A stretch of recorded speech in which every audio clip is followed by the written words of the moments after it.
Salutations, utopians. Hope all is well in your world. Global here.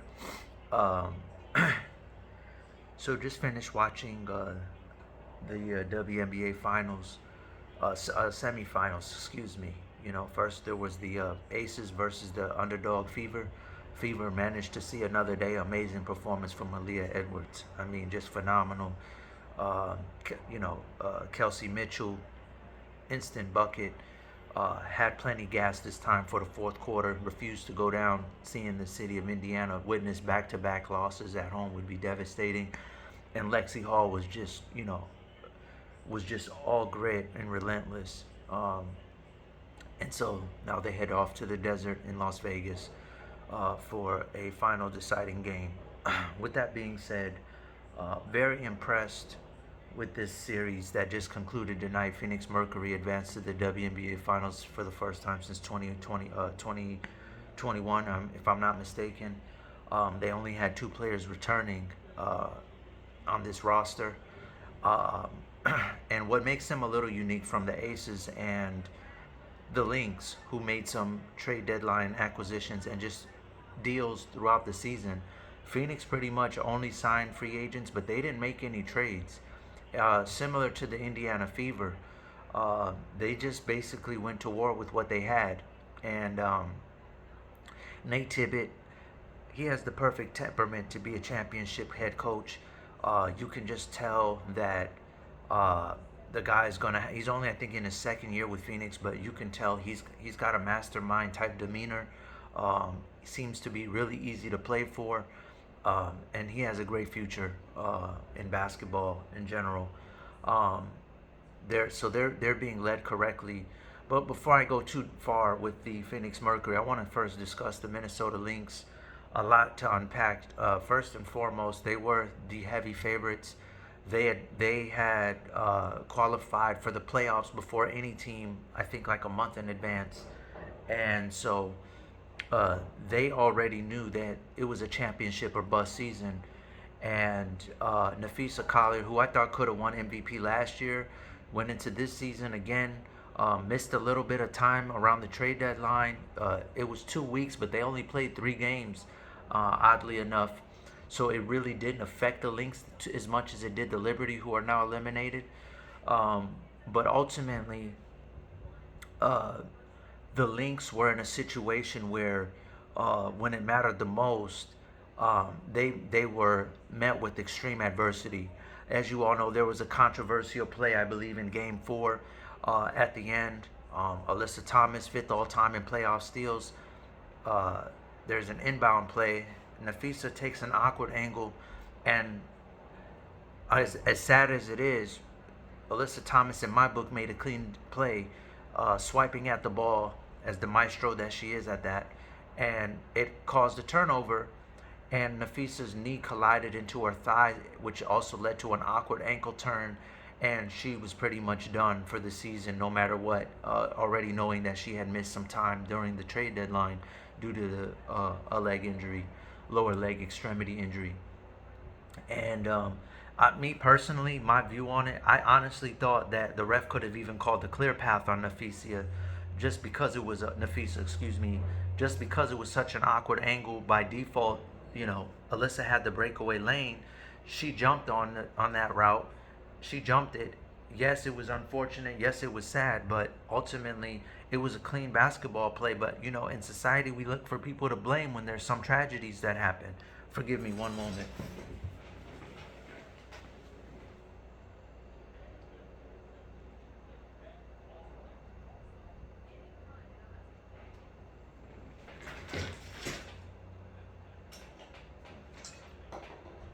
So, people want to blame someone, but ultimately it was a clean play. And the ref, I think, could have even called a clear path. With that being said, their season was pretty much over. Jessica Shepard stepped in. Jessica Shepard is responsible, you might know, early in the season for recording the fastest triple-double in WNBA history. She did so in 22 minutes. First half, she played pretty good, 12 points. I definitely think an expansion team like Portland or Toronto could use her services if she's expendable. similar to how Minnesota put up Xander Lassini, who's now with the Valkyries, who had a phenomenal first year, smashing success. What a great market it's been to the Golden State. With that being said, she did all she could. Second half kind of fizzled out. The whole team kind of fizzled out with the exception of Kayla McBride, who was absolutely lights out. Some have accused her of being a front runner, someone who's only good when the team's in the lead, etc., etc. Well, she willed the team as much as she possibly could. There's going to be interesting to see what the Lynx do. Last but not least, with that Chicago Sky Lottery pick that they got from the Haley Van Lith trade, I believe, if I'm not mistaken. I think they should go UCLA Lauren Betts. Some people believe they have a point guard issue with Courtney Williams. When you have a lead guard when you have an elite scorer like Nafisa, I don't think you necessarily need a floor general. But if so, Olivia Miles. Some people got Ozzie Fudd from Connecticut. I think that's just more of a headline grab more than substance. But in any event, the Phoenix Mercury team that has just, first of all, Alyssa Thomas was my MVP, and she leads by a landslide the WNBA history books in triple doubles, regular season, postseason, in total, everything. The dominance she had, the success she had with current Indiana Fever head coach Stephanie White in Connecticut the last couple years. They even made it to the finals, I think, last year. But just the amazing amount of success, a lot of conference finals appearance, if I'm not mistaken, just having amount to a championship. But she is just the ultimate, it's like a bootleg 7 seconds or less offense all over again in Phoenix, ironically. And it's an equal opportunity. But the players throughout the season that emerged, because Kalia Copper, as you all know, Olympian, All-Star, multi-times, started the season slow with knee injuries, ended up, returning late in the season. But in that time, you had Sammy Whitcomb, former WNBA champion, who went on a record 4-game shooting spree. Natasha Mack on the front line near the end of the season emerged to help Alyssa Thomas do a lot of the dirty work while DeWanna Bonner got acclimated, former Fever, who left mid-season. Makani emerged as the Phoenix Mercury best on-ball defender out of their guards. Where would they have been without her young legs, athleticism, and physicality?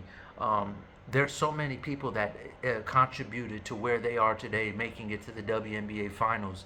It's just truly amazing. And, AT, I was a little devastated because it was just like, most MVPs besides, Ella Ladon, who was a 4th seed when she won it back in 2015, they always got to be some phenomenal scorer or the face of a team that's in first place.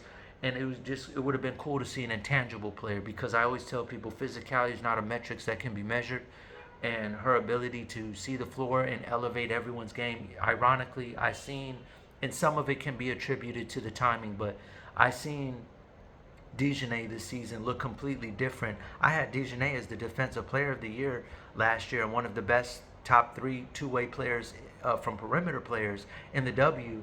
This season, it started off very awkward with the wings. It was poor roster composition, in my opinion. I've told people this since the draft. It wasn't going to be a good situation for Paige in Dallas in terms of team success.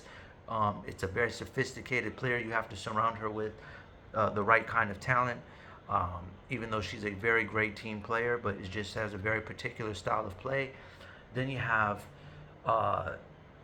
she goes to Minnesota. There was time to adjust. I'm just saying, at no time did she at this season look better than she did when she was with Alyssa Thomas in Connecticut last season. I would have loved to seen her and Natasha Howard on the same team.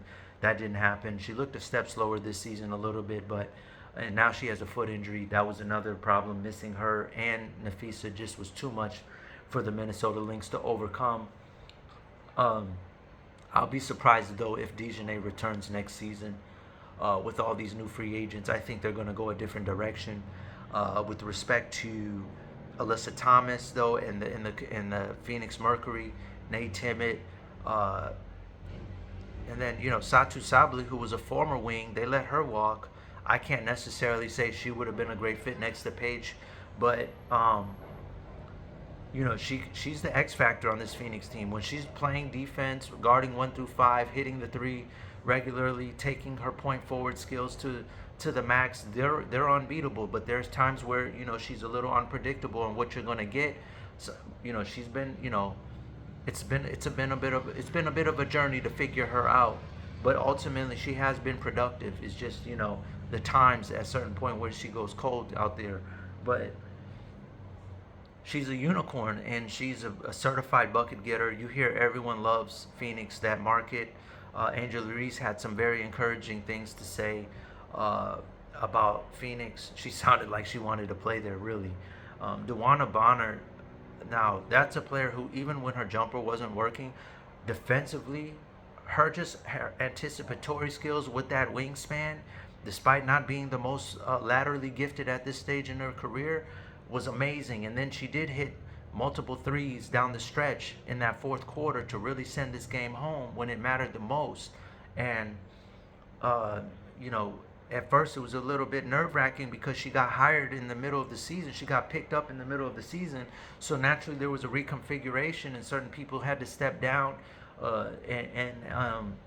But now she's in full gear, and it's a great feel-good story. She just passed Becky Hammond for most playoff three-pointers. She's up there with rebound statistics. Everything about her is just multifaceted, and this pairing ultimately, I don't know why she didn't just join Alyssa to begin with, especially after the press conference last year. But Phoenix could very well win the championship. Put it like that. I whether it's Indiana, whether it's Vegas, I think this is a team that they got a system, they got a formula, and when it's time to buckle down, they know how to get to the W. And so Phoenix is looking awesome. I mean, honestly, top to bottom, from the fans to the coaching to the front office to their personnel, they got the right demeanor. Everything is clicking. And so, mind you, and then like I said, them not needing to make a trade in the middle of the season, really, they've been themselves and they've been a steady force. This is a team that could really go the distance no matter who the next opponent is, especially since they're going, as a veteran team, they're going to be able to get a little rest. The Aces still have another game to play now. I think it's on Tuesday. Remember, Mercury are going to be resting this entire time. So they got the physicality, the floor spacing, the experience, the temperament, the interchangeability in terms of just whatever look they want to go out there with. They can play big, they can play small. It's everything, and so kudos to them. Congratulations on the WNBA Finals appearance and clinching their conference. Looking forward to seeing what the future holds. I'll try to do better next time. Hope I was informative. Utopians Global out.